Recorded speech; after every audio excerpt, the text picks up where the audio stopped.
नमस्कार दोस्तों। बहुत समय पहले की बात है। एक जंगल में बहुत सारे जानवर रहते थे। जंगल के बीच में एक बहुत बड़ा तालाब था जहाँ से जानवर पानी पीते थे। इस तालाब के किनारे पर एक पपीते का बहुत ऊंचा पेड़ था। उस पर बहुत बड़े बड़े पपीते लगते थे। एक बार कुछ खरगोश पानी पी रह कर तालाब के किनारे पर खेल रहे थे। एक पका हुआ बड़ा सा पपीता टूटकर पानी में गिर गया, जिससे बहुत जोर की आवाज आई। गड़म करके गड़म की आवाज सुनकर खरगोश डर गए और भाग निकले। खरगोशों को भागते हुए देख कर एक लोमड़ी ने पूछा, क्यों भाई, क्या बात है, क्यों भाग रहे हो? खरगोश ने कहा, गड़म आ रहा है, भागो।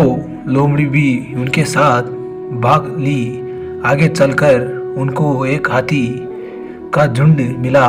एक हाथी ने पूछा, क्यों भाग रहे हो? तो उत्तर मिला, गड़म आ रहा है, भागो। हाथी साथ भागने लगे।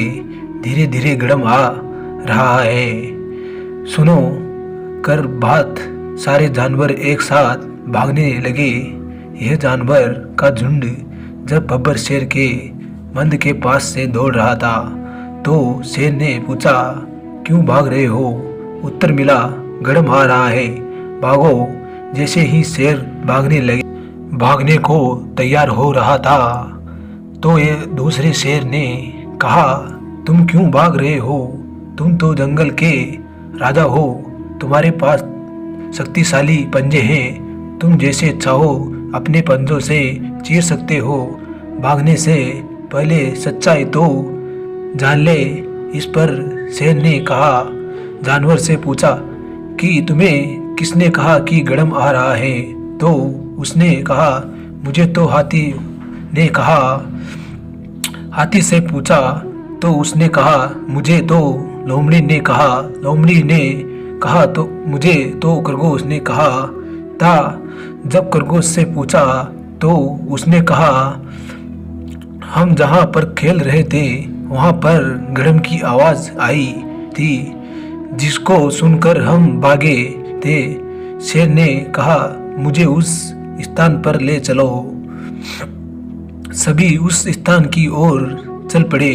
जैसे ही सभी जानवर तालाब के किनारे पर पहुंचे, एक बड़ा सा पपीते टूटकर पानी में गिरा और बहुत जोर से गड़म की आवाज आई। शेर ने कहा, यह तो पानी की आवाज है जो पपीते के गिरने से। खरगोश ने कहा, हम तो यह आवाज सुनकर ही डर गए, मारे भागे थे। तब शेर ने समझाया कि इसमें डरने की कोई बात नहीं। यह सब सुनी सुनाई बात से हुआ है। शेर ने कहा, आगे से कभी भी सुनी सुनाई बात पर विश्वास मत करना। धन्यवाद दोस्तों। अगर कहानी पसंद आई हो तो सब्सक्राइब, लाइक, शेयर जरूर करने।